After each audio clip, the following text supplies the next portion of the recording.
47. Será que merece uma salva de palmas aí para Jesus e para eles? Amém? Pastora Tânia estará ministrando a palavra. Graça e paz, igreja do Senhor. Amém. Mulheres, foi bom hoje de manhã? Vai continuar sendo, porque Deus está no nosso meio. Abre a tua Bíblia em 2 Coríntios, capítulo 1, versículo 20. 2 Coríntios, capítulo 1, versículo 20. Está escrito assim: porque quantas são as promessas de Deus, tantas tem nele o sim, porquanto por ele também o amém, para a glória dele, por nosso intermédio. Vou repetir.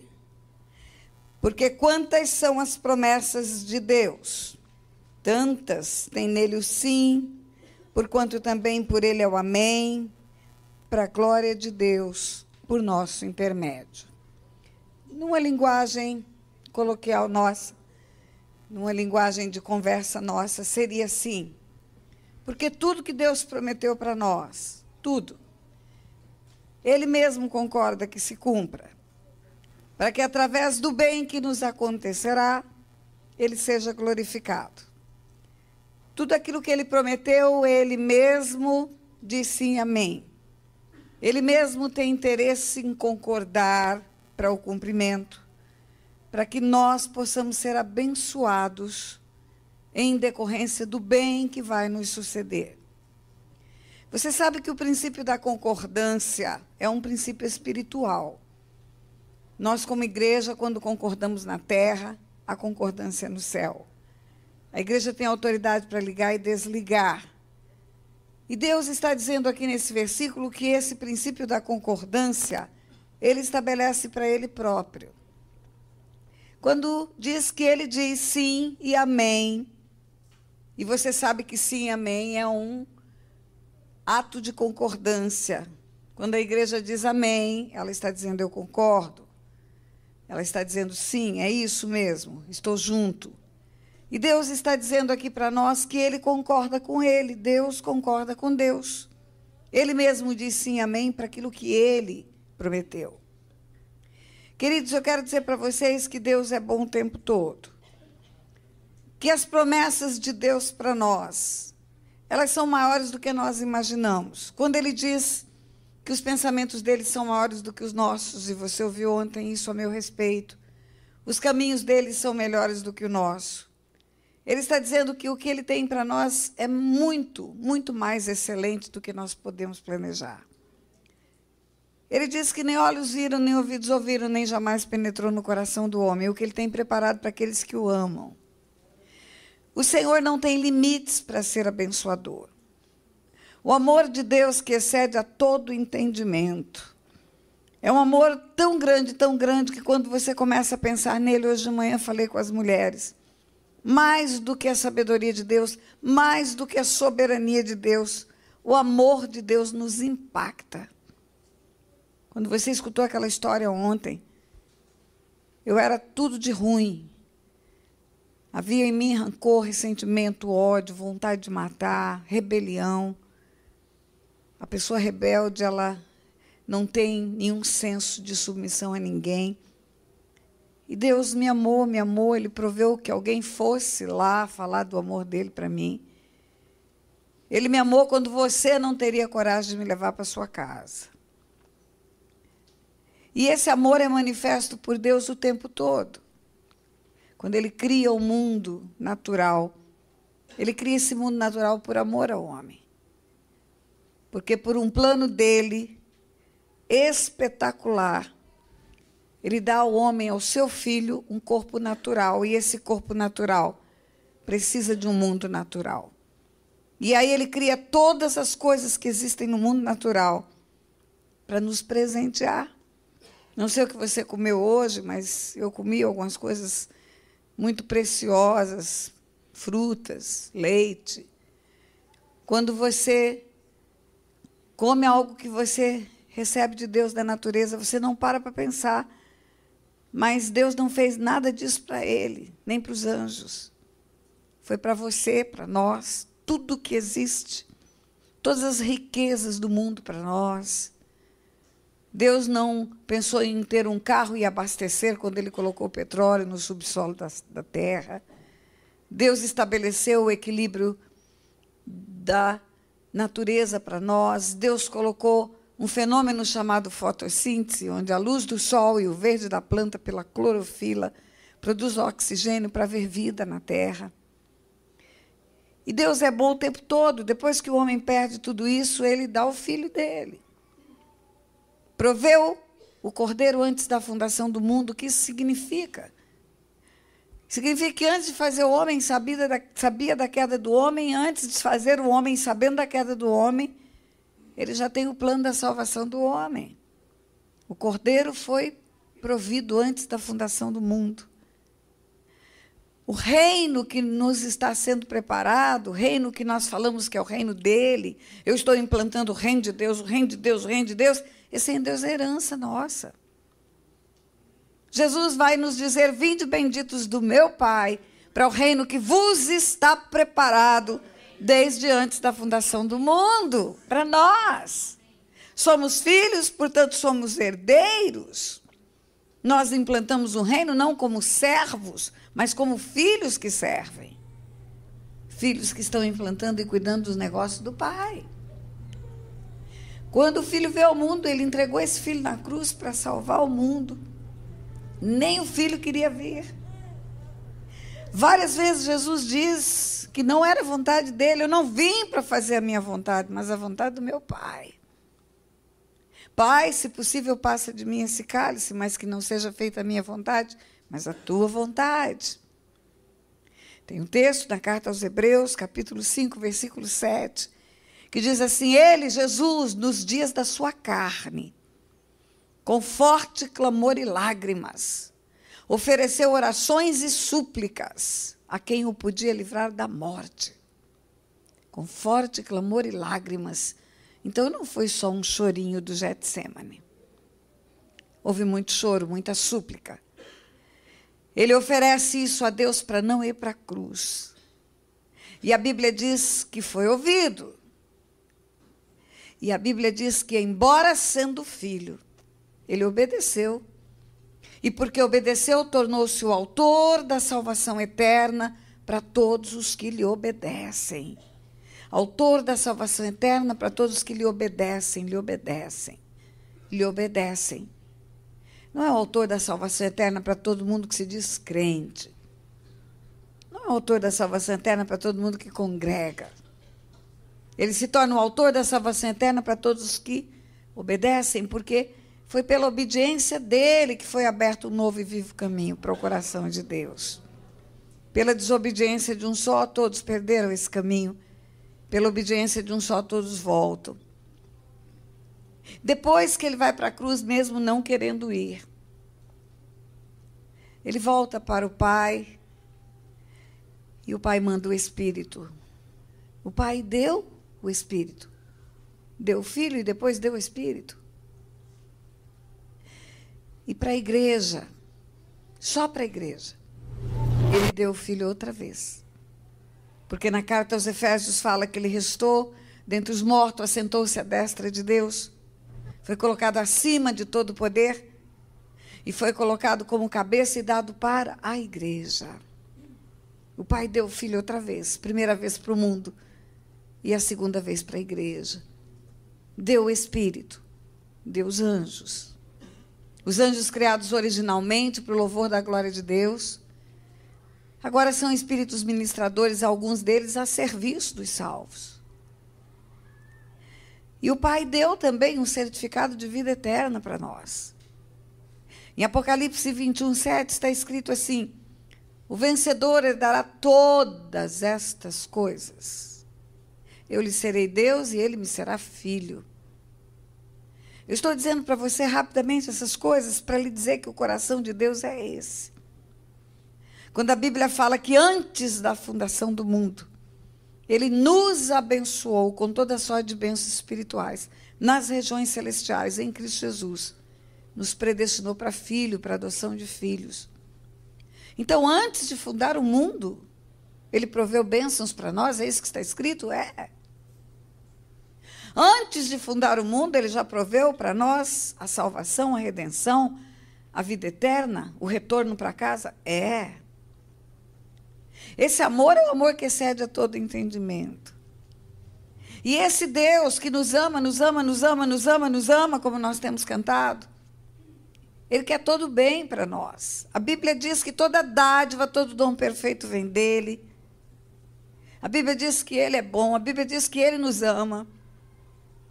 O Filho nos fala, se vós que sois maus, sabeis dar boas dádivas aos vossos filhos, quanto mais o vosso Pai que está no céu. Ou seja, você vive querendo fazer o melhor para o seu filho, mas isso não é nada perto do que o Pai quer fazer por você. E por quê que muitos de nós ainda não têm vida abundante? Por que que tendo esse Deus que não poupou entregar o seu filho na cruz, e a Bíblia diz que quem dá o filho dá tudo mais, o que Ele não nos dará se nos deu o filho? Por que que nós ainda experimentamos na terra restrição em tantas coisas da nossa vida? Limites para ter plenitude de alegria, promessas que são feitas e que nós ficamos esperando, às vezes como aquele povo que saiu do Egito para entrar na terra prometida, mas ficou em Cades Barneia. Cades Barneia é um lugar limítrofe, não é mais Egito, mas não é terra prometida ainda. De Cades Barneia vai rodar 40 anos no deserto e morre sem entrar na terra prometida. Não falta maná, não falta nuvem para proteger do sol, não falta coluna de fogo para proteger das serpentes, chacais, escorpiões, sai água da rocha, roupa cresce com o corpo, sapato com o pé, não há doença. Mas não há vida abundante. Não há aquilo que havia na terra prometida. Cidades grandes e fortificadas, casas cheias de tudo que é bom, vinhas e olivais que não plantaram, negócios excelentes. Por quê? Por que que temos promessas? Promessas de salvação da nossa casa, promessas de bênçãos espirituais de toda sorte. E Deus mesmo diz sim, amém, para que isso aconteça. Ele mesmo concorda com aquilo que Ele prometeu. E por que não acontece? Queridos, eu quero falar desse princípio de concordância de Deus. Como que Deus pode concordar com Deus? Como que Ele pode dizer sim, amém, para Ele mesmo? Você vai entender quando você entende o que é a Trindade. Pai, Filho e Espírito Santo. São pessoas distintas, até com vontades distintas. Quando Jesus fala, Pai, se possível, passa de mim esse cálice, não é o que eu quero fazer, mas que seja feita a tua vontade. Está dizendo que esses deuses, Pai e Filho, eles têm até vontades separadas. Eu e meu Pai somos um, ele diz, mas de outra feita ele diz, eu não vim para fazer a minha vontade, mas a vontade do meu Pai. Pai, Filho e Espírito Santo são distintos. É uma trindade, são 3 pessoas separadas. E a Bíblia fala na primeira epístola de João, que no céu, eles são testemunhas. E na terra, eles são unânimes num só propósito. Unânimes.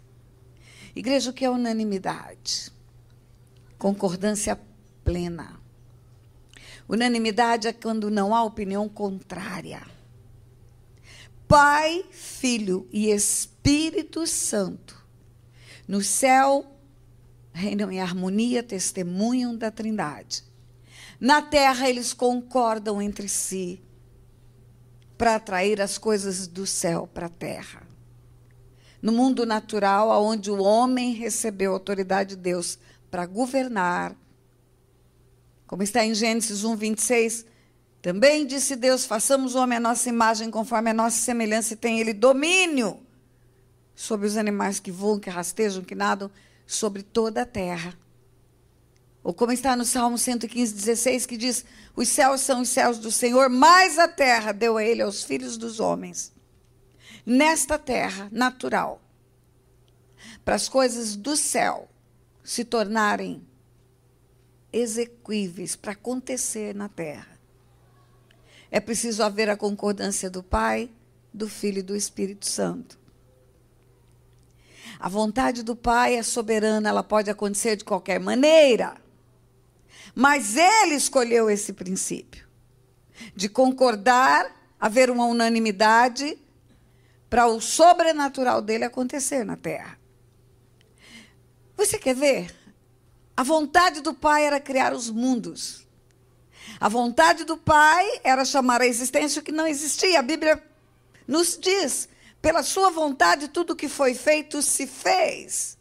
Pela vontade dele os mundos passaram a existir.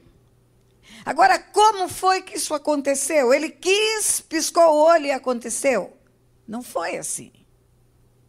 A Bíblia fala que o Espírito de Deus pairava sobre a face das águas. E o Pai, soberano na sua vontade, liberava a palavra. Quando ele dizia haja, a ação do Espírito, a vontade do Pai e a liberação da palavra juntavam-se. E as coisas começavam a aparecer. Pai, Filho e Espírito Santo. O Filho é a palavra, é o verbo que se fez carne. Veio e habitou entre nós. É um mistério esse negócio do Filho ser a palavra. Mas é por isso que está escrito que por meio dele tudo que foi feito se fez. Por meio da palavra. A vontade do Pai para tornar-se realidade na criação contou com a ação do Espírito e com a liberação da palavra. Você vai ver essa trindade atuando junto em todo o tempo. Você vai ver na hora de fazer o homem, Gênesis 1, 26, outra vez, também disse Deus: façamos o homem, a nossa imagem conforme a nossa semelhança. Façamos é plural. O Pai não diz eu farei o homem. Ele diz façamos o homem. O homem tornou-se vaidoso, orgulhoso, soberbo, quis construir uma torre, a Torre de Babel, para ser imponente na terra. Eu falo que a soberba, o orgulho e a vaidade, igreja, é o maior risco que pode acontecer com alguém. A Bíblia fala que Deus abate o soberbo. Deus é quem abate o soberbo. A Bíblia não diz que é Satanás que abate o soberbo. Qualquer luta espiritual que você tenha com as trevas, você pode ir com confiança e com autoridade no nome de Jesus e fazer o inferno recuar. Mas quando é Deus que vem contra o homem, ele vai reagir contra Deus em nome de quem? Ele vai cair. E o homem constrói uma torre chamada Torre de Babel, exaltado entre os povos, aquele povo daquela região queria ser como Deus. Novamente, síndrome de Lúcifer. Lúcifer queria ser como Deus, agora aqueles homens queriam ser como Deus. Sabe o que está escrito na Bíblia? O Pai diz: desçamos e confundamos a linguagem. O Pai não diz eu descerei e eu confundirei a linguagem. Ele diz no plural. Pai, Filho e Espírito Santo juntos fazem o homem. Pai, Filho e Espírito Santo juntos fazem toda a criação. Pai, Filho e Espírito Santo juntos confundem a linguagem dos homens. Quando o Pai quis enviar o Filho para a terra, vontade do Pai, não vontade do Filho. O Pai poderia ter dito vá agora. E o filho viria. Mas não foi isso que aconteceu. Um anjo aparece para uma virgem desposada de José, da casa de Davi, que morava em Nazaré, e fala para ela: vai descer sobre você o Espírito Santo. O poder do Altíssimo vai te envolver. E aquela mulher responde: cumpra-se em mim conforme a palavra. Quando a vontade do Pai, a ação do Espírito em Maria, e a recepção dela, a palavra, acontece essa junção, essa concordância, essa unanimidade. Nessa hora o céu vem para a barriga de Maria. Como foi a minha e a tua salvação? A Bíblia fala que a vontade do Pai é que ninguém se perca, nenhum pereça. Queridos, o inferno não foi feito para os homens. O inferno é uma prisão para Satanás. Quando Jesus fala em Apocalipse, eu estou vivo, estive morto, e tenho comigo as chaves da morte e do inferno, essas chaves são as chaves que vão aprisionar Satanás num lago de fogo e enxofre por toda a eternidade. O inferno é um lugar de tormento para os demônios. Deus não quer que o homem vá para o inferno. O homem faz uma escolha e pode ir. Agora, a vontade de Deus, a Bíblia diz, é que ninguém pereça, nenhum pereça. Ele amou o mundo. Todo mundo, para salvar o mundo, ele enviou o Filho dele. Agora eu pergunto para a igreja, os 7 bilhões que estão andando sobre o planeta Terra estão salvos? Não estão. Desses 7 bilhões que estão sobre a face da Terra, quem está salvo? Quem recebeu a palavra, que é o Filho, e o Espírito, que é o selo da salvação, o penhor da salvação. Quando veio a unanimidade de receber o Filho, ele veio para os seus não receberam, mas a todos quantos o receberam, deu-lhes o poder de tornarem-se filhos de Deus. Quando recebe o Filho é a palavra. O penhor da salvação é o Espírito. Quando junta a vontade do Pai, a ação do Espírito e a recepção da palavra, há salvação na terra. E eu poderia ficar o tempo todo mostrando isso para você na Bíblia. Mas eu quero dizer para você que é assim que Deus trabalha. Ele escolheu dessa forma. Ele escolheu que haveria uma unanimidade na terra do Pai, do Filho e do Espírito Santo. Ele escolheu que a palavra, o Filho dele, fosse manifesta aos homens como uma verdade. Queridos, a verdade não é uma filosofia. A verdade é uma pessoa. Ele diz de si mesmo, eu sou o caminho, a verdade e a vida. Não existe outra verdade. E o que eu estou querendo dizer para você é que para o céu vir para a terra, precisa encontrar Pai, Filho e Espírito Santo no mesmo assunto. Porque senão Deus escolhe não agir. E se Deus olhar para mim, e encontrar na minha vida apenas 5% de obediência à palavra dele e 5% de submissão ao Espírito Santo de Deus, ele só vai poder dizer sim, amém, para 5% das promessas dele na minha vida.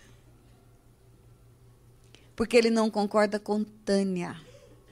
Ele concorda com o Filho e com o Espírito. E o Filho é a palavra. Se ele encontrar 20% da Tânia submissa à palavra dele, e 20% da Tânia permitindo que o Espírito domine o eu dela, ele só vai poder dizer sim, amém, para 20% das promessas dele para a vida da Tânia.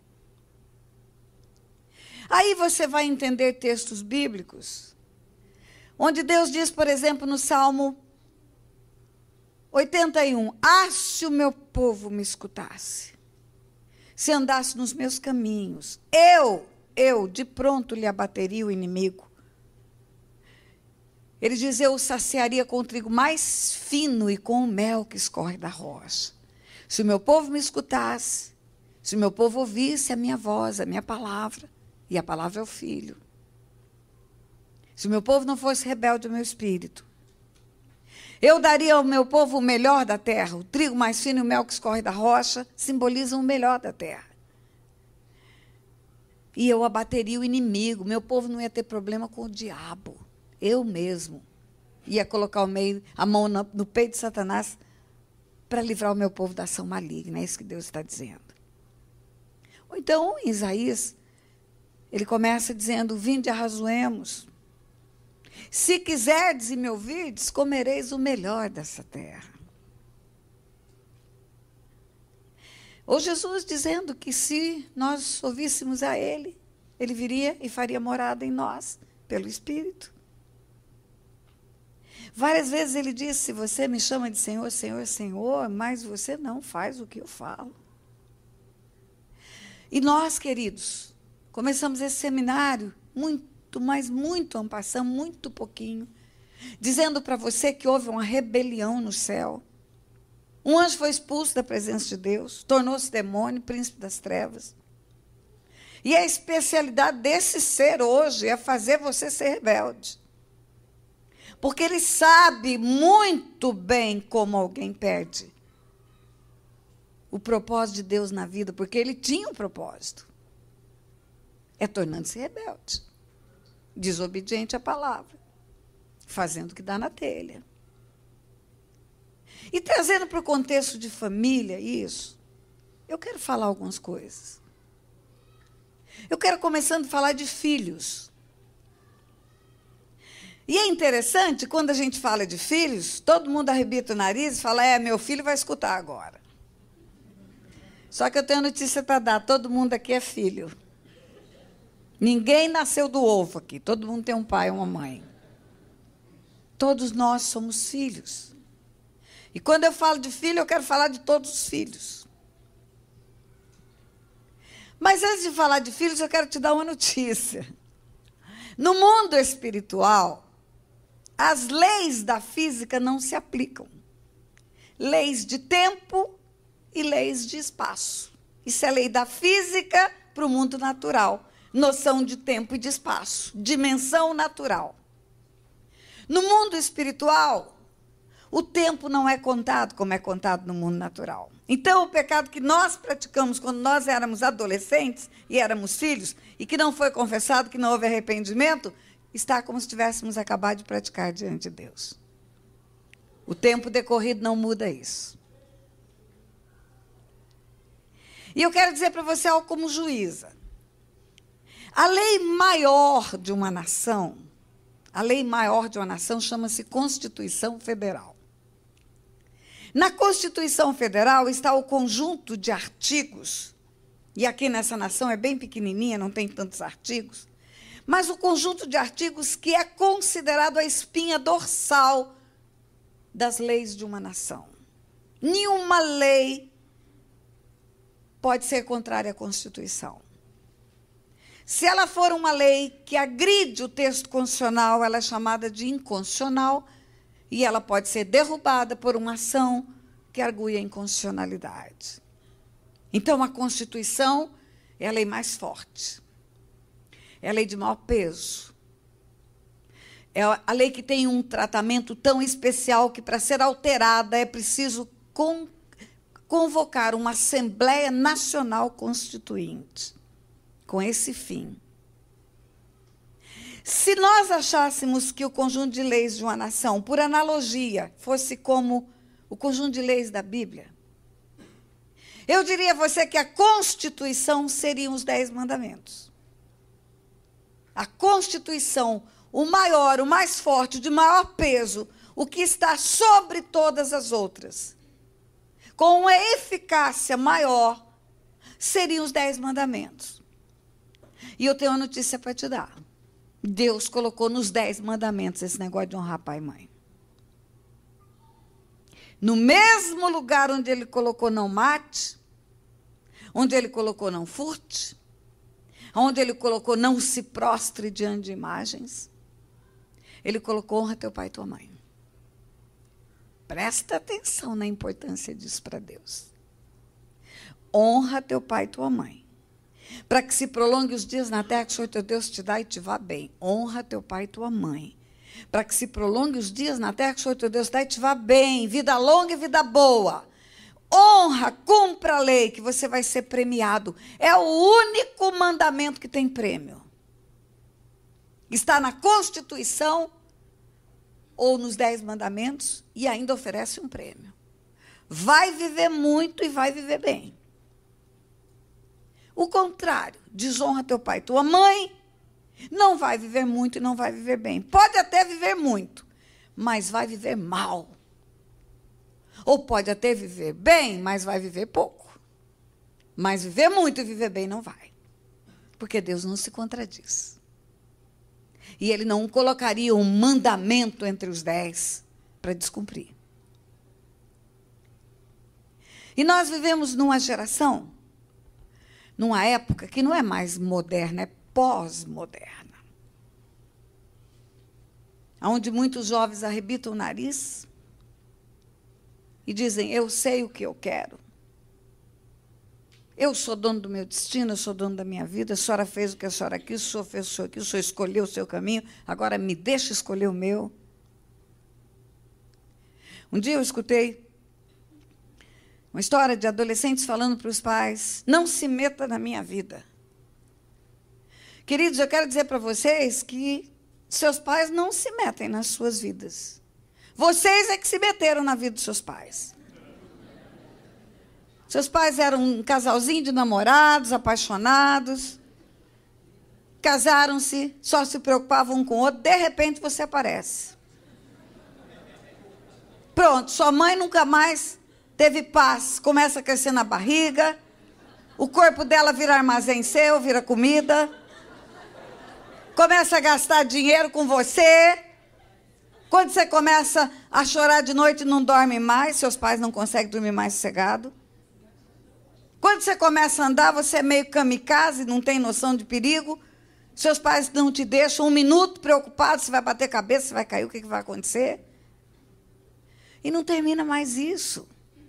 Não termina nunca mais.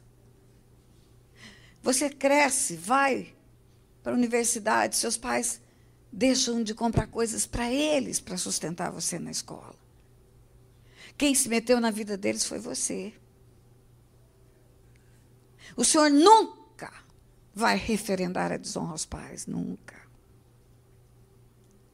E os jovens arrebitam o nariz. Eles acham porque eles são high-tech, tem iPod, iPad, iTouch, e o pai só tem aipim para fazer churrasco, né? Ou mandioca ou macaxeira, não sei como é que chama aqui. Eles acham que eles são o máximo, porque são de alta tecnologia. Isso para Deus é nada. Eu atendi aqui nos Estados Unidos, na cidade de Atlanta. Eu acho que eu já contei isso nessa igreja, mas eu quero contar de novo. Eu atendi um rapaz, ele precisando de libertação. Eu fui ministrar numa igreja na Geórgia, na cidade de Atlanta. E esse rapaz tinha vindo para os Estados Unidos fazia 14 anos, já tem 5, 6 anos atrás. E ele veio com um grupo de pessoas, um grupo de jovens para aquela região, e todos estavam bem, todos se deram bem. Todos tinham recurso para enviar para as famílias no Brasil. Todos conseguiram comprar casa, todos estavam casados. Todos estavam vivendo uma vida de bem. E esse rapaz, tudo dava errado na vida dele, mas absolutamente tudo. Quando ele começou a desvendar os mistérios da vida dele para mim, a contar as coisas, ele achava que ele tinha um tranca-rua trancando a vida dele. E eu já aprendi que nós não temos que trabalhar com sintomas. Nós temos que trabalhar com as causas. Você tem um monte de mosca aqui no chão, porque tem uma titica de cachorro aqui. Não adianta você expulsar a mosca. Você tem que tirar a sujeira que está no chão, lavar, desinfetar, mudar o cheiro. Aí a mosca não vem. Não adianta ficar com uma toalha na mão espanando mosca, eu vou cansar de espanar mosca. Então, na verdade, os demônios só vêm por causa das portas que foram abertas, das janelas que foram abertas, das atitudes pecaminosas nossa, por isso eles vêm. E eu fui conversar com aquele moço, porque tem um binômio, tem uma equivalência de reinos no mundo espiritual. Porque a Bíblia diz que Satanás vem para matar, roubar e destruir. Jesus vem para dar vida em abundância. Satanás vem para matar, roubar e destruir. Jesus vem para dar vida em abundância. Quando você encontra morte, roubo e destruição, não é Jesus que está produzindo. O fruto que está sendo colhido é trevas. E aí eu fui conversar com aquele moço. O que está acontecendo, meu filho? Conta sua história para mim. Você fica preocupado com heranças também. Nós vamos falar amanhã de manhã, mais uma vez, nessa igreja sobre herança. E ele contou a história dele. No Brasil, estava vivendo todo errado, usando drogas. Os pais não suportavam aquilo. Um dia os pais falam com ele de um jeito talvez exagerado, na disciplina. E ele brabo, drogado, nariz em pé, rebelde. Anoitece e não amanhece. Na madrugada saiu, arrumou suas coisas, foi-se embora. Usou os recursos que tinha, veio para os Estados Unidos. Fazia 14 anos que estava em Atlanta. E os pais não sabiam dele. Eu falei, vem cá, você está dizendo para mim, então, não sei se eu estou entendendo direito, você está dizendo para mim que há 14 anos a sua mãe olha para a porta esperando você entrar? Você está dizendo para mim que há 14 anos seu pai, quando vê no jornal que alguém encontrou um corpo em algum lugar, ele corre lá para ver se é você? Você está dizendo para mim que há 14 anos chega no Natal, no aniversário, no Dia das Mães, sua mãe se tranca num quarto e chora, porque não sabe se você está vivo ou morto, rapaz. E você quer que Deus te abençoe só por causa da minha oração? Você não conhece Deus. Você não conhece o caráter de Deus. Você precisa consertar isso na sua vida. Você tem que pegar o telefone hoje, falar com seus pais. Comprar a primeira passagem que tiver, vai embora para o Brasil. Vai consertar isso com seus pais. Porque quem está se opondo a você não é Satanás, você não está entendendo. É Deus que está fazendo isso. Porque você está sendo alguém rebelde aos pais, desonrando os pais, afrontando os pais. E a palavra de Deus diz que você vai viver mal. Deus está só fazendo cumprir a lei, mais nada. E aquele rapaz entendeu. E foi atrás dos pais. A vida muda, queridos. Eu contei hoje de manhã para as mulheres uma história. 2 mulheres, num evento de mulheres, vieram pedir oração para mim. As 2, aparentemente, estavam na mesma situação. Acho que eu falei isso aqui com vocês, na sexta-feira. As 2 estavam casadas com homens ímpios, as 2 vivendo um casamento de julgo desigual e as 2 colhendo frutos dolorosos por causa disso. E já que o assunto é igual, vamos orar pelas 2. E eu já ia orar com as 2, quando Deus falou para mim, não é a mesma coisa. Como não é a mesma coisa? Deus falou, são casos diferentes. E eu fui conversar com essas mulheres. A mulher A era do mundo, era das trevas, servia Satanás junto com o marido, vivia para balada junto com o marido, se drogava junto com o marido, converteu-se. Agora ela tem um marido que ainda está lá com o pé nas trevas e ela está clamando para que Deus tire ele de lá. A de cá, não. A de cá foi criada no Evangelho, conhecia a palavra, sabia tudo sobre o que Deus fala a respeito de casamento em julgo desigual. Desobedeceu os pais, escolheu casar em julgo desigual, desobedeceu o pastor. Ela sabia tudo que a palavra de Deus dizia, ela não tinha ignorância. A Bíblia diz, quanto mais for dado, mais vai ser cobrado. Essa mulher A, ela era uma mulher que tinha a seu favor os céus. Porque ela era do mundo, ela veio do império das trevas para o reino da luz, e há uma promessa para quem vem do império das trevas para o reino da luz. Crê no Senhor Jesus, e será salvo tu e a tua casa. Essa mulher podia chegar diante de Deus e invocar essa palavra. Deus, a tua palavra diz que aquele que crê no Senhor pode pedir a salvação da casa. Deus, em nome de Jesus, eu invoco que o Senhor venha com o teu favor sobre a minha vida e salva a minha casa. O pai dos meus filhos, aquele que vai ser o avô dos meus netos. Senhor, eu quero uma descendência bendita na terra. Deus empenha-se pelo cumprimento da palavra dele. Agora, essa mulher de cá, Essa mulher recebeu o conselho dos pais para não casar. Essa mulher conhecia um evangelho que diz: não case com filho de Deus estranho. Escolha dentre os filhos do meu povo. Que harmonia há entre o crente e o incrédulo? Tudo isso ela sabia. E ela deliberadamente escolheu desobedecer. É como se ela dissesse: Deus, tudo bem, o senhor tem uma palavra, o senhor tem um ensino, o senhor tem um comando, minha mãe, meu pai, o senhor também acha que é assim, mas eu vou fazer o que eu quero. E quem é rebelde, queridos, não tem favor de Deus. Quem é rebelde precisa da misericórdia de Deus, que graças a Deus se renova cada manhã.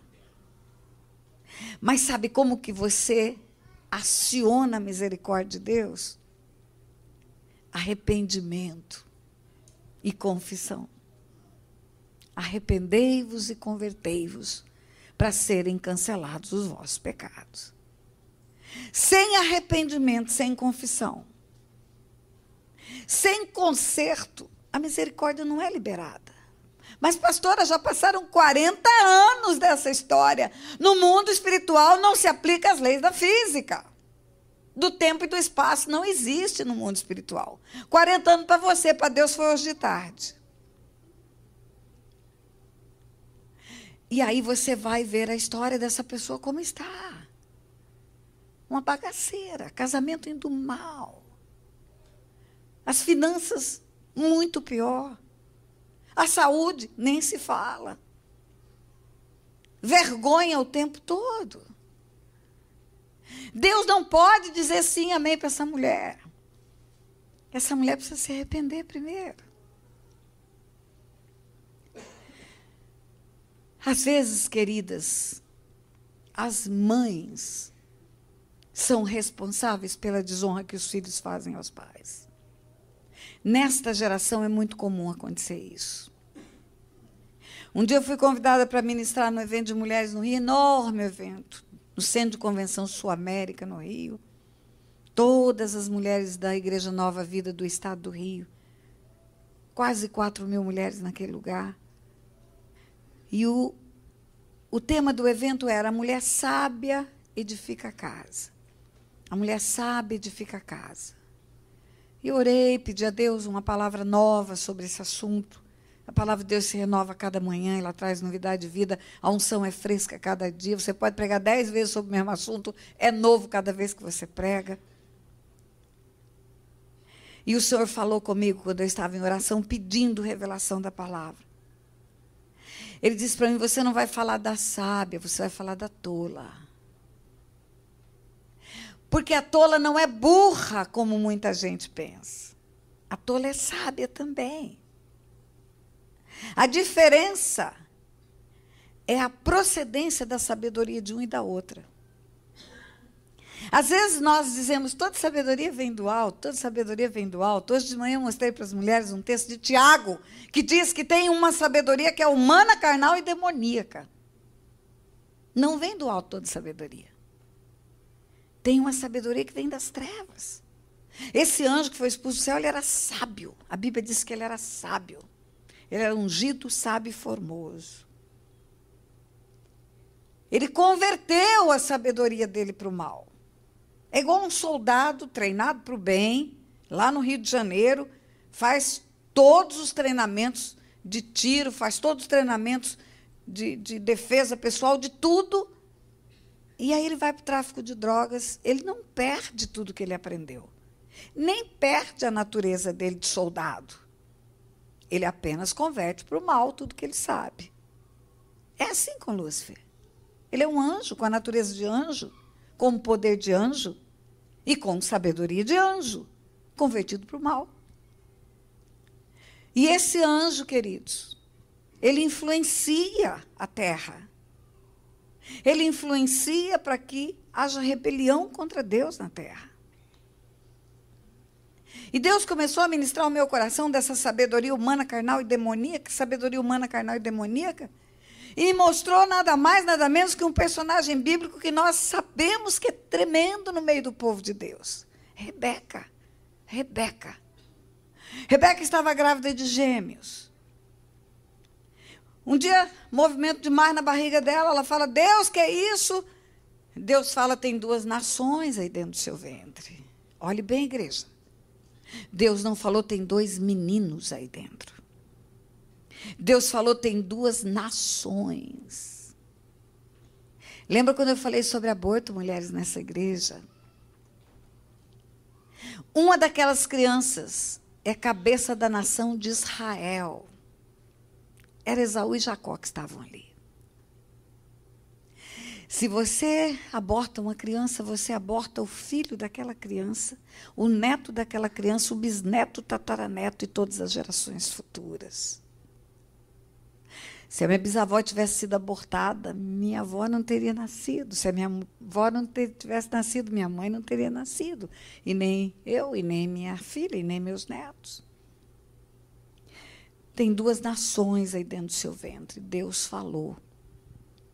Por isso o aborto é tão sério, porque você derrama sangue de nações. Aí Deus falou para Rebeca assim, o mais novo vai dominar sobre o mais velho. Deus anunciou. A Bíblia diz que ele não fará coisa alguma sem primeiro anunciar aos seus servos, os profetas. E ele anuncia os profetas para os profetas anunciar para o povo. Não é porque ele tem segredinho com o profeta. Às vezes ele não fala pela boca do profeta, às vezes ele fala diretamente com a pessoa, como falou com Abraão, como falou com Moisés, como falou com a mulher de Manoá, como falou com Maria. E aqui ele falou com Rebeca. Rebeca, o mais novo vai dominar sobre o mais velho. E Deus fez isso para anunciar a Rebeca, dar a conhecer a Rebeca, que na casa dela haveria uma inversão de valores, uma inversão de papel. O primogênito, que na nação de Israel valorizava tanto a primogenitura, cabeça de família, esse menino não daria valor para isso. E Deus disse, mãe, prepare-se, porque na sua casa o primogênito não vai dar valor para a primogenitura. E aconteceu, você sabe a história.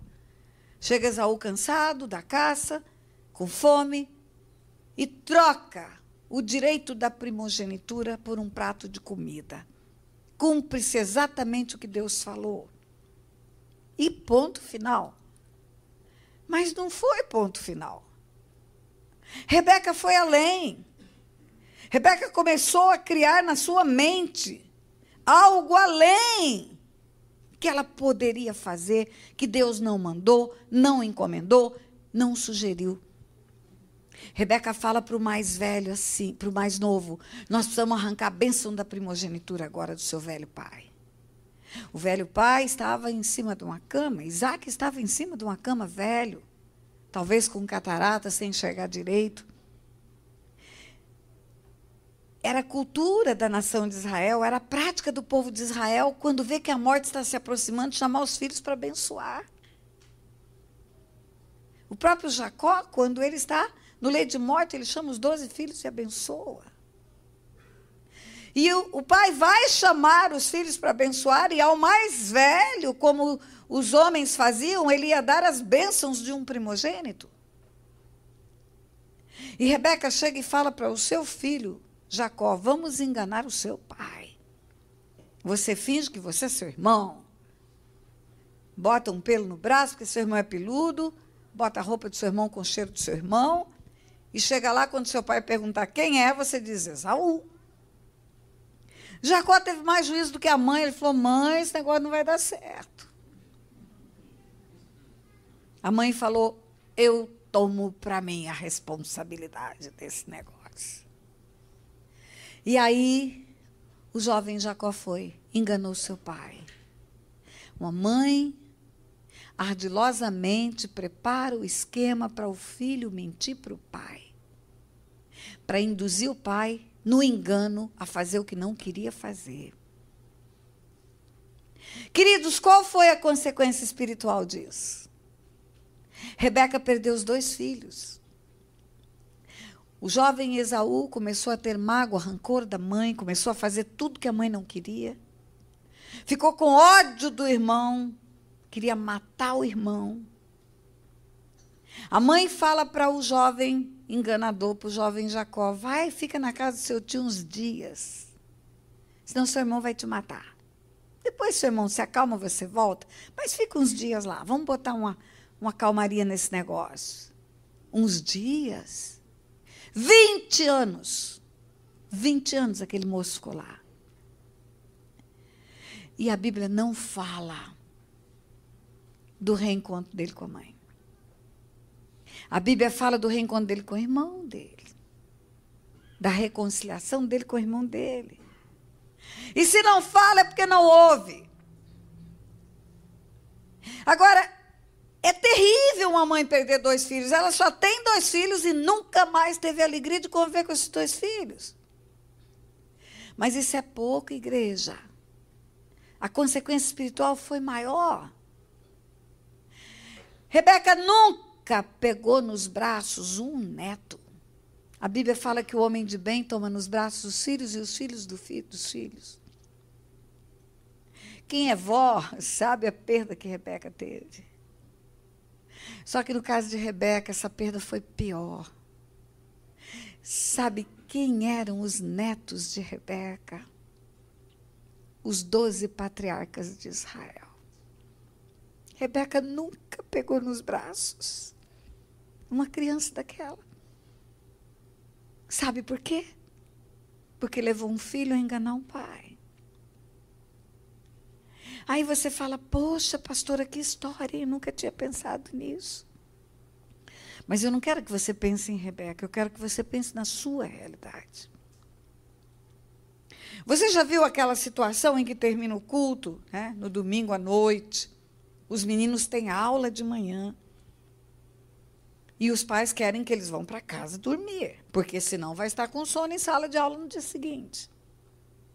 Aí vai ter um cine pipoca na casa de alguém lá. Vão ver um filme, alugar um vídeo, vão assistir um filme. E chega aquele menino e fala, mãe, eu quero ir, mãe, eu quero ir, mãe, eu quero ir. Aí a mãe fala com o pai fala, de jeito nenhum. Mas todo mundo vai, todo mundo não interessa, eu cuido do meu filho. E o meu filho precisa dormir cedo, porque ele tem aula amanhã. Aí a mãe vai e fala para o menino, seu pai não quer. Meu pai é um quadrado, meu pai é o único cara que é desse jeito. Eu não tenho convívio com ninguém, só eu que tenho limitações. A mãe fala, peraí, vamos conversar com seu pai outra vez. Meu bem, deixa o menino ir. Aí o pai fala, tudo bem, vou deixar por causa da sua insistência. Agora tem um detalhe. São 10 horas. Meia-noite eu quero esse menino em casa na cama. Meia-noite ele tem que estar dormindo. Porque amanhã de manhã ele vai ficar com sono em sala de aula se ele dormir depois da meia-noite. Da meia-noite às 6, das 6 horas vai ser de bom tamanho. Aí ela chega para o menino e fala, seu pai deixou, mas você tem que voltar para casa meia-noite. Meia-noite está no meio do filme, não vai ser bom então nem vou, porque não sei o quê. Aí a mãe fala, calma, vamos dar um jeito nisso. Vamos fazer o seguinte, você vai, assiste o filme todo, fica até o fim, leva a chave da casa. Quando você chegar, chega na ponta do pé, não faz barulho para seu pai não acordar, vai para sua cama, amanhã eu não quero você com cara de sono no café da manhã, e vamos combinar, quando seu pai perguntar que hora que o menino chegou, nós dois vamos dizer ao mesmo tempo, 15 para meia-noite. E assim faz. Rebeca. Síndrome de Rebeca. Ou então aquela situação, eu não sei como é que chama aqui nos Estados Unidos, mas lá no Brasil tem uma roupa que parece embalagem a vácuo. É piriguete a roupa. Eu não sei como é que entra aquilo. E eu acho que tem que passar talco e fazer assim.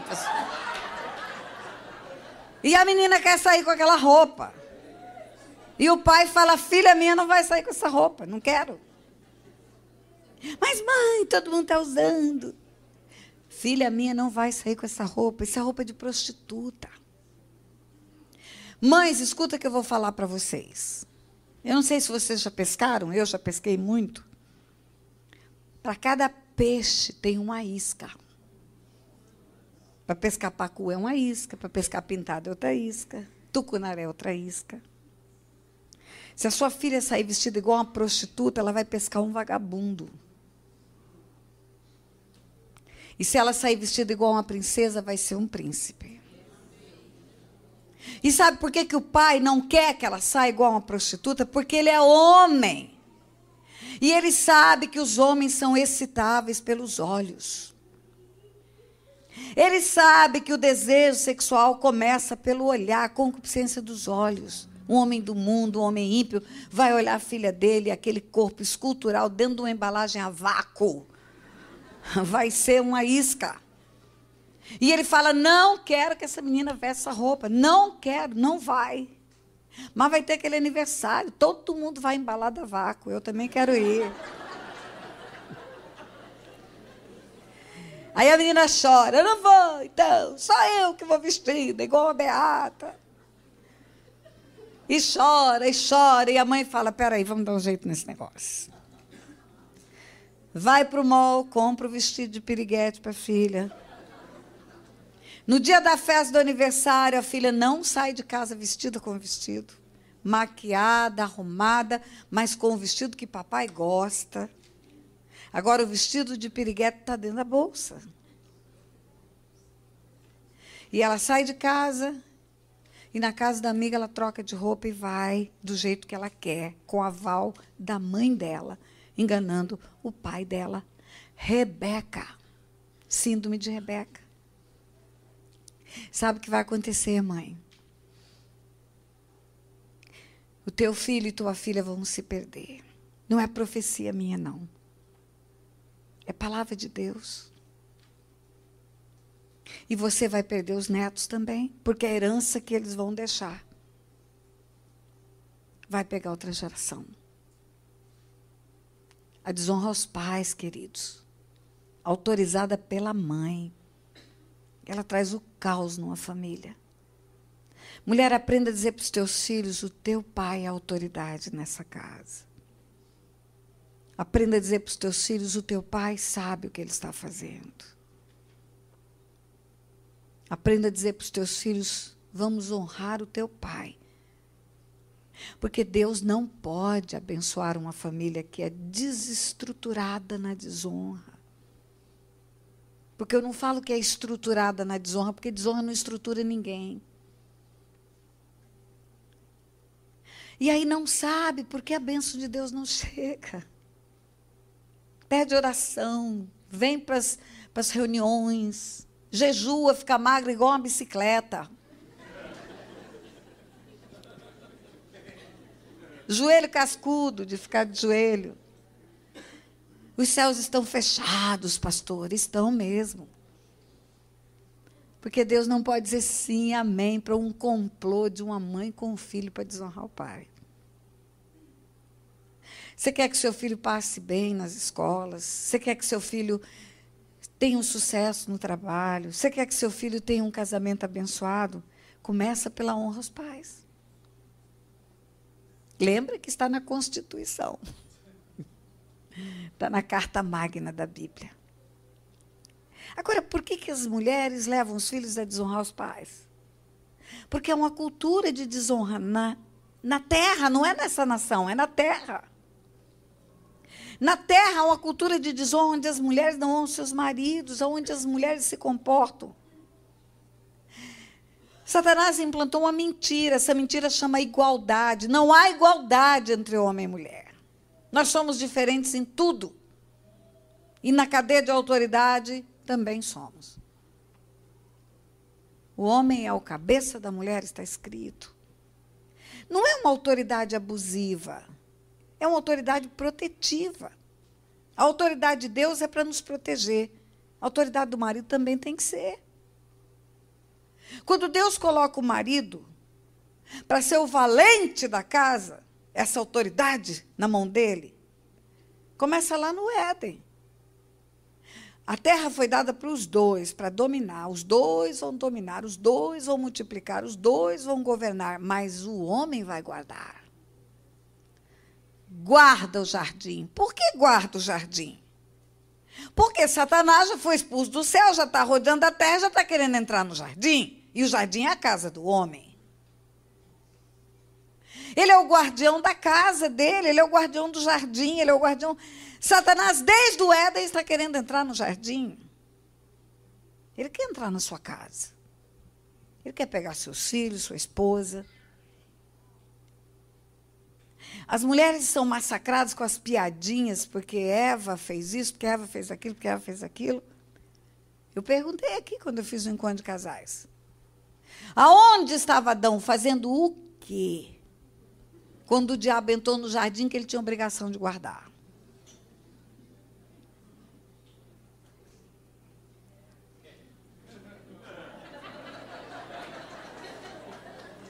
Jogando videogame, né, pastor? Aonde estava Adão? Fazendo o quê? Quando a mulher dele batia o maior papo com o diabo. No jardim que ele tinha que guardar. Lá em Salvador, responderam para mim, estava na rede. Às vezes está na frente de uma televisão. Às vezes está jogando futebol. Às vezes está num videogame. Não tem mal nenhum fazer isso, queridos. Mal nenhum. Você tem que ter uma vida de plenitude, de alegria, de bênção. Mas você tem que ter um posicionamento espiritual, marido. Você é o guardião da sua casa. Na sua casa você tem que orar mais do que ela. Você tem que ler a Bíblia mais do que ela. Você tem que atrair os céus mais do que ela. E tem que brigar com Satanás mais do que ela. Yes, né, Ronaldo? Até porque Deus não vai pedir contas a ela.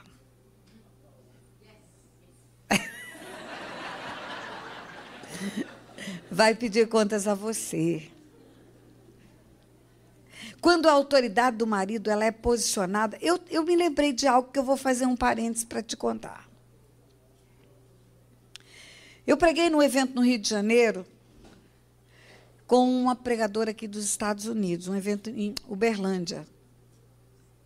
E essa mulher me contou algo que eu quero compartilhar com vocês. Aqui nos Estados Unidos, como no resto do mundo, o índice de divórcio é altíssimo. 50% dos casamentos terminam em divórcio. Dos 50% que não divorciaram, 50% está quase. 25% está vivendo bem. E ela me contou o seguinte, foi feita uma pesquisa aqui nos Estados Unidos. E pasme você com o que eu vou dizer, porque eu fiquei pasma. O índice de divórcio no meio do povo evangélico é maior do que no meio do povo que não é evangélico. E aí, eu falei para ela, mas por quê? Ela disse, olha, essa pesquisa não foi divulgada. Não sei se vai ser. É um instituto de pesquisa cristã que fez. Mas a conclusão que eles chegam é que o povo da igreja está tão envolvido com tanto ativismo, com tanta coisa, que não tem convívio de qualidade com a família. Os filhos estão encostados. As esposas estão encostadas. Os ministérios estão sendo mais importantes do que a família. As agendas das igrejas estão mais importantes do que as casas, as famílias. Você sabe que isso é uma forma do homem negligenciar o papel de guardar o jardim? Porque a maior importância para você, abaixo de Deus, tem que ser a sua família. Seus filhos, sua esposa, sua casa. A igreja é um organismo vivo de Cristo na face da terra. Você é a igreja 24 horas por dia. Você não vai à igreja, você é a igreja, você é o templo do Espírito Santo. O Senhor habita em você pelo Espírito dele. E você o tempo todo tem que manifestar como igreja o propósito de Deus na terra. E o propósito de Deus é bom que o homem viva em família. O propósito de Deus na terra é que o homem é o guardião da sua casa, é o cabeça, é a autoridade, ama a sua esposa como Cristo amou a igreja, dando a vida por ela, tratando-a com a lavagem de água da palavra que limpa, que purifica, que santifica. Isso só pode acontecer se houver um relacionamento de qualidade. E muitas mulheres se sentindo desprotegidas em todas as áreas. elas não se submetem, porque elas não conseguem ver a autoridade. Agora, mulheres, eu quero dizer algo para vocês. A autoridade é Deus que determina. Ela não é algo que é conquistado por qualquer ação do homem. É Deus que põe as autoridades. Ele é o cabeça dessa cadeia, ele constitui as autoridades e ele diz que o marido é autoridade. E o princípio da submissão é um princípio que Deus estabeleceu que obriga quem vai se submeter e não quem vai ser autoridade. É como se tivesse um guarda-chuva e Deus falando para a pessoa, entra embaixo dele. Você não vai ver um texto bíblico onde Deus fala com aquele que vai ser autoridade. Não diz assim, maridos, imponham-se sobre as vossas mulheres. Mas diz, mulheres, submetei-vos aos vossos maridos. Não diz assim, autoridades constituídas sobre as nações, imponham-se sobre os povos. Mas diz, povos, sujeitem-se às autoridades. Veja bem, Deus está falando com quem vai entrar embaixo do guarda-chuva.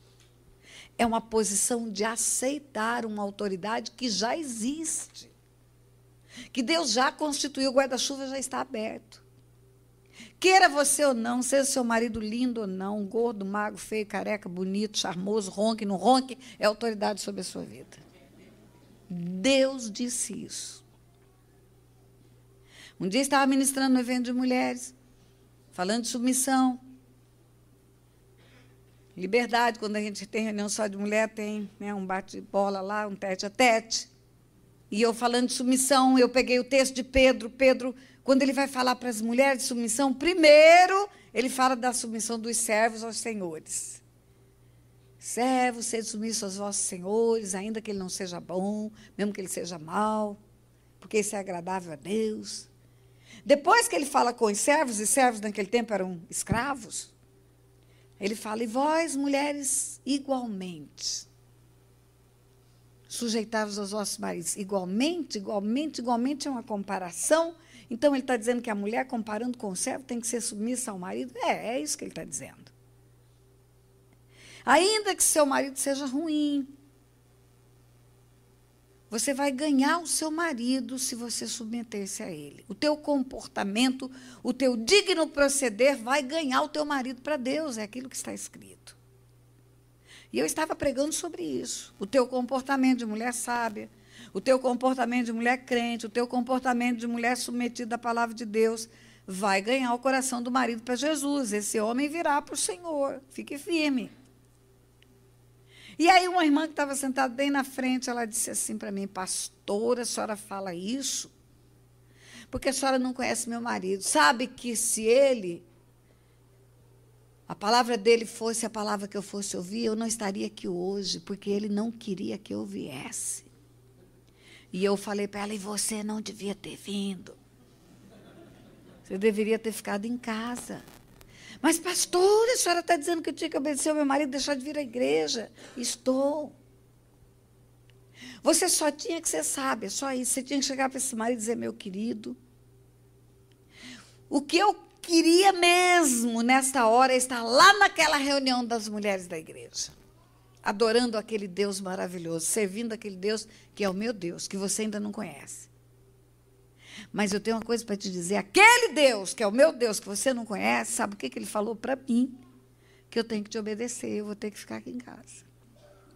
Sabe o que ia acontecer? Seu marido ia olhar para você e ia falar, não é que esse Deus dessa mulher é bom, manda ela me obedecer? É isso que a Bíblia diz. Que pelo seu justo proceder, você vai ganhar o seu marido. E aí, eu já até contei isso aqui para o encontro de casais, aí ela disse assim para mim, a senhora está falando isso porque a senhora não conhece meu marido é filho de Belial, ele não vai se converter. Homem mau. Minha filha, só Deus que sabe se ele vai se converter ou não. Agora, eu tenho uma notícia para te dar. Na Bíblia tem uma história de um homem filho de Belial, que era mau, mau, mau, que chamava Nabal. E que Deus matou. Sabe o que aconteceu com a mulher boazinha? Casou com Davi. o rei lindo de Israel. Homens maus, maus, maus, cuidado, porque tem reizinhos esperando viúvas por aí. E olha, eu tenho uma notícia para dar para vocês, é sério o que eu estou falando. Eu falo em tom de brincadeira para você guardar. Mas Deus tem matado os homens antecipadamente pela maldade deles. Tem muita mulher ficando viúva para ficar livre de homens maus. Mas Deus não autoriza a insubmissão. Não autoriza. Só tem uma situação em que a mulher pode sair fora. É na violência doméstica. É no abuso sexual. É na violência moral. Essa hora é hora de fugir. Mas, pastora, pode fugir? Pode. Tem hora, é hora de fugir. Herodes queria matar o menino. Deus falou para José, foge. Leva o menino e foge. Deus podia mandar um raio em Herodes, não podia, mas mandou fugir. Davi, se ficasse, seria morto. Seria morto pelo rei. O rei de Israel mataria. Ele fugiu. Teve que fugir. Tem hora, é hora de fugir para não morrer. Mas pela discordância de ideias, pela palavra que precisa ser ajustada, pelos problemas, não. Deus não autoriza a insubmissão. Agora, homens, escute o que eu vou dizer para vocês. No mesmo texto bíblico de Pedro, depois que fala para as mulheres serem submissas ao marido em tudo, igual os servos ao Senhor, para elas ganharem o marido delas, ganharem o respeito, ganharem a admiração, ganharem a proteção, ganharem a salvação deles. Porque eu falo que é por inteiro a promessa de Deus. Porque a Bíblia diz, crê no Senhor Jesus, será salvo tu e a tua casa. E também diz, buscai primeiro o reino de Deus e a sua justiça. E todas as outras coisas vos serão acrescentadas. Todas incluem um marido muito bom. Agora o texto continua. Essa epístola de Pedro continua, Pedro falando com os maridos agora. Ele fala, maridos, vivei a vida comum do lar. Sabe o que é comum? É como um. Vive como um marido. Não são dois times, não. Vivei a vida comum do lar com discernimento. Olha o que está escrito na Bíblia, discernimento. Você sabe o que é discernimento, igreja? Não é conhecimento e não é entendimento. Deus não está falando de uma coisa natural que eu estou falando com vocês. Ele diz, eu estou falando de uma coisa espiritual. Discirna espiritualmente que você e ela são um só. Em Adão, Deus fez toda a raça humana, era um só, era Adão. Deus repartiu aquele ser, transformou um pedaço da mulher, devolveu. Mas para ele é um só. Por isso que quando você vê naquele texto que é pregado nos casamentos, na carta aos Efésios, maridos, amai vossas mulheres como Cristo amou a igreja, dando a vida por ela, lavando e purificando com a lavagem de água pela palavra, diz assim, porque ninguém jamais odiou a sua própria carne, seu próprio corpo. Antes se alimenta e dela cuida. E o texto de Pedro continua, com discernimento, tratando vossa mulher com dignidade, como a parte mais frágil. Não está escrito como a pessoa mais frágil. Está escrito como a parte mais frágil. Deus está dizendo, vivam como um, discernindo espiritualmente que para mim vocês são um, mesmo sendo partes com alguma diferença, e ela é a parte mais frágil. Mas vocês não são duas pessoas para mim, vocês são uma pessoa. São partes de um todo que é um. E aí ele dá uma advertência para o homem. Ele fala, para que não se interrompam as vossas orações.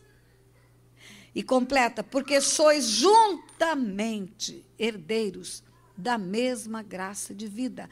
Maridos, vivem a vida comum do lar, com discernimento, tratando a vossa mulher com dignidade, como a parte mais frágil, para que não se interrompam as vossas orações, porque sois juntamente herdeiros da mesma graça de vida. Deus está dizendo, não vou te escutar, marido, na sua oração, se você não for um com a sua esposa. E também você não vai receber a bênção que eu tenho para te dar, se você não for um com a sua esposa. Deus não tem bênção para ele e para ela separadamente. As bênçãos que Deus tem para Ronaldo inclui a Kênia. As bênçãos que Deus tem para a Kênia inclui o Ronaldo.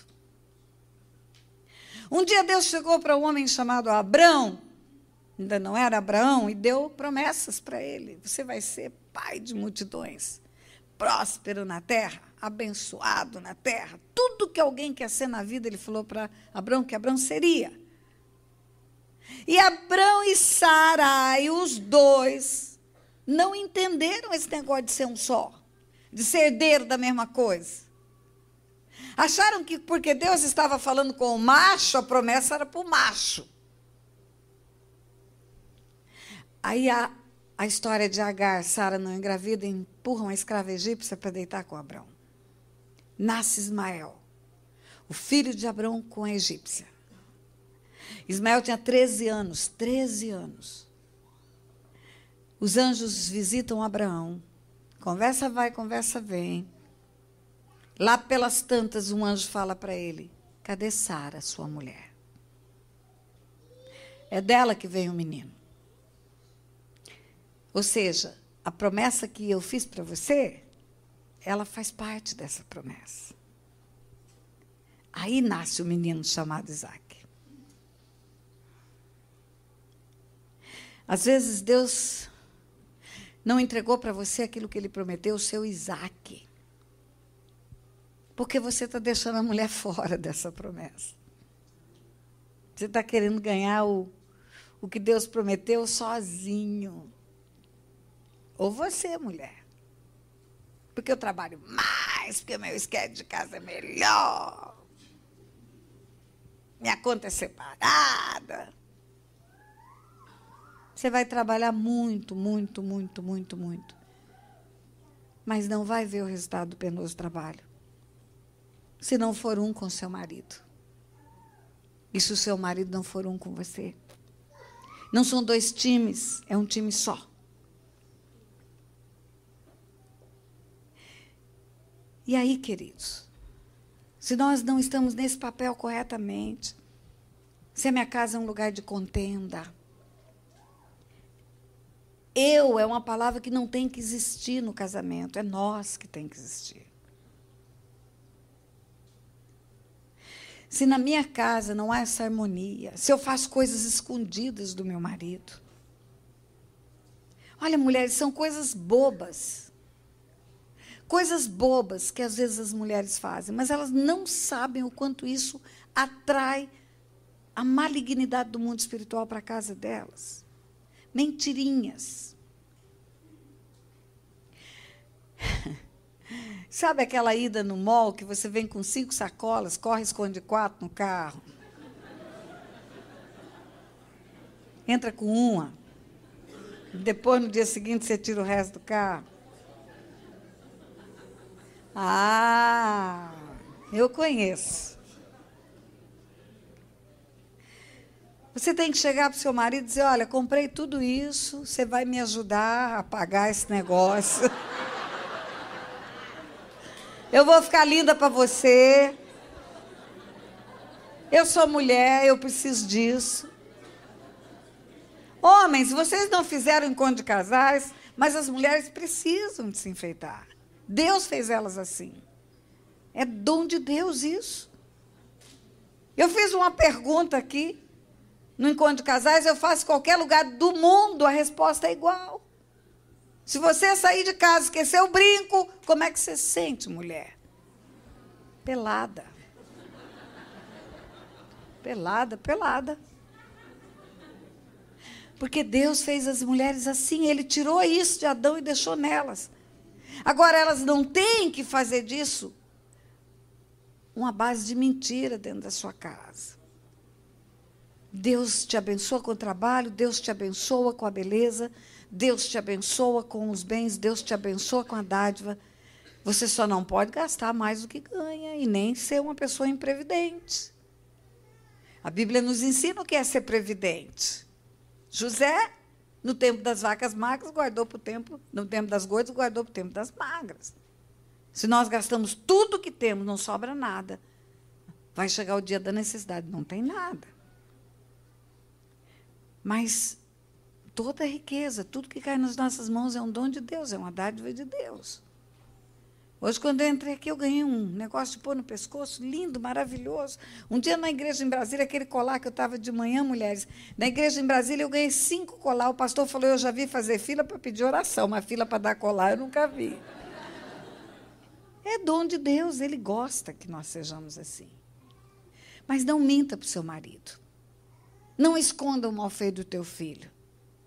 Marido, por sua vez, seja um com a sua mulher. Proteja a sua mulher. Se o casamento de vocês vai mal porque vocês casaram com desonra aos seus pais, conserte isso hoje, porque não tem oração que dá jeito nisso. Não tem oração. Uma mulher que eu atendi em Salvador, ela era estéril. Ela tinha 17 anos de casada.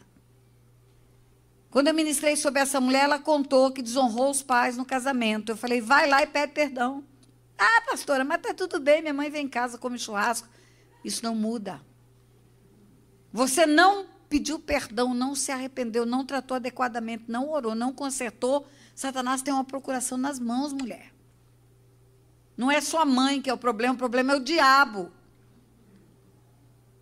Essa mulher foi lá, consertou com a mãe, sabe o que aconteceu? Engravidou. Falei, Deus, como esse negócio é mais sério do que a gente pensa. Muitas coisas podem estar dando errado na nossa vida, ou porque desonramos os pais, ou porque não submetemos aos nossos maridos, ou porque os maridos não têm autoridade correta com a esposa, ou porque há abuso de autoridade, ou porque os filhos estão petulantes, arrebitando o nariz. E Deus não vai dizer sim, amém, para uma família que não manifeste a glória dele na terra. Nós temos que ser diferentes, igreja. Radicais. Porque nós servimos a um Deus radical, que matou o filho dele por amor a nós. Eu vou terminar, eu quero orar por você. Se alguma coisa do que foi dito aqui, isso é um seminário, encaixou na sua vida, você se viu como num espelho, conserta isso hoje, no máximo amanhã. Mulher, se você estava dando uma de Rebeca na sua casa, hoje, você vai falar para os seus filhos, quem manda nessa casa é o seu pai.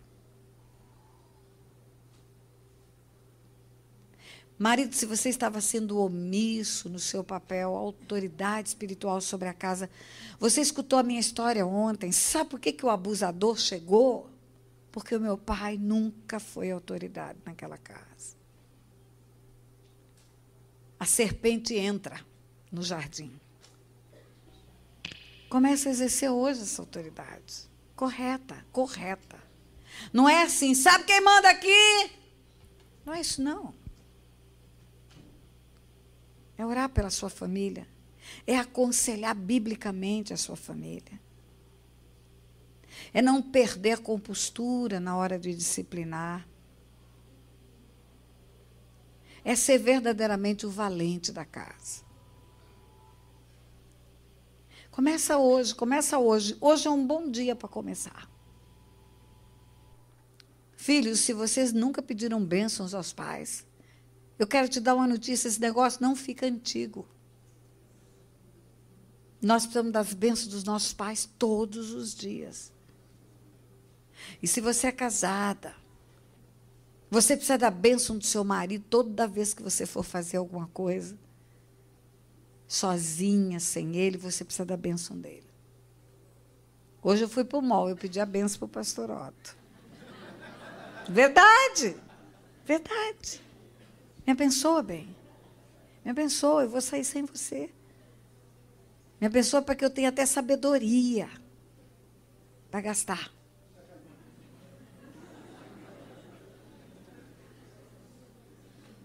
Conserta hoje, igreja. Conserta hoje. Mulher, se você tem desonrado seu marido na frente dos seus filhos, você não sabe o mal que você tem feito. A mulher que desonra o marido na frente dos filhos, ela está dando um exemplo de desonra, de insubmissão. Aí o filho mais velho não obedece a ela. E o filho mais novo não obedece o mais velho. Ninguém obedece ninguém nessa casa. E o caos se instala. E o príncipe das trevas reina nessa casa. Eu não estou falando de uma submissão cega. Eu estou falando de estar sob a mesma missão, falando a mesma língua, respeitando os limites. Uma mulher não sabe que quando ela desonra o marido, ela está tirando do marido o bem mais precioso que ele tem, que é a dignidade dele, a honra dele, diante dos filhos. Então, conserta isso, peça perdão ao seu marido. Chega em casa e peça perdão, me perdoa. Me perdoa que eu tenho sido um mau exemplo de mãe, de esposa, de tudo. E começa a consertar amanhã. Acorda de manhã uma nova pessoa. Marido, se você nunca orou pela sua família, faz isso hoje já. Eu tenho certeza, queridos, que vocês vão começar a experimentar o sim e o amém de Deus. Ele vai olhar para a tua casa e vai dizer, olá, ali está tudo certo, sim, amém para aquela casa. E sim, amém. E sim, amém para essa promessa, e sim, amém, sim, amém, sim, amém. E sim, amém, e sim, amém. E chega num ponto, igreja, que as bênçãos de Deus nos alcançam.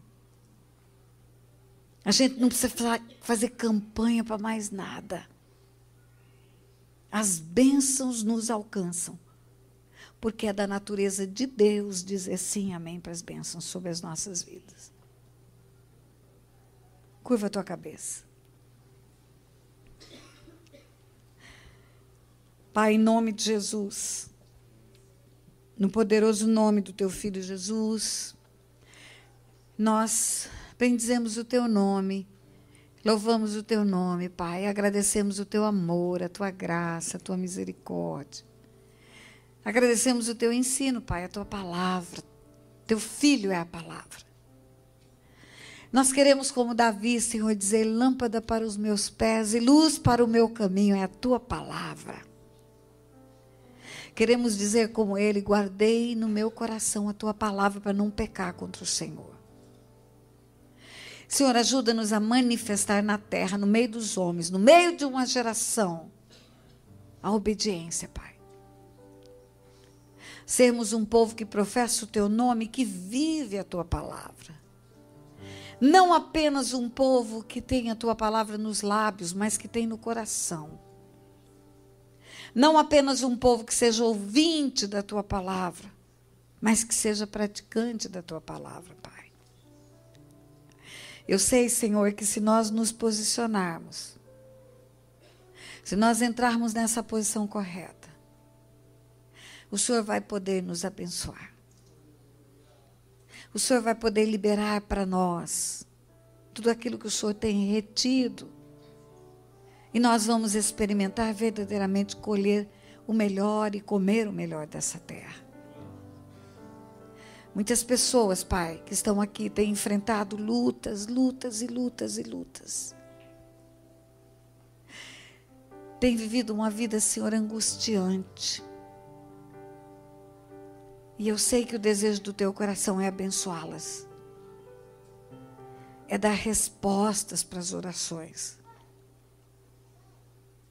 Pai, nós sabemos que o Senhor é um Deus bom, um Deus íntegro, um Deus zeloso, cuidadoso, amoroso. Sabemos que o teu coração tem desejos de nos abençoar. E nós queremos isso, Pai. Portanto, nós queremos te pedir algo nessa noite. Nos perdoa, Pai. Nos perdoa. Nos perdoa porque, na verdade, quando nós nos tornamos pessoas fora da tua palavra, nós estamos afrontando o Senhor. Nós estamos dizendo, Deus, você não sabe de nada. E Pai, também pelo teu Espírito, nos convence do pecado. Teu Espírito que habita em nós pode ser uma luz para nos mostrar aonde nós estamos errando.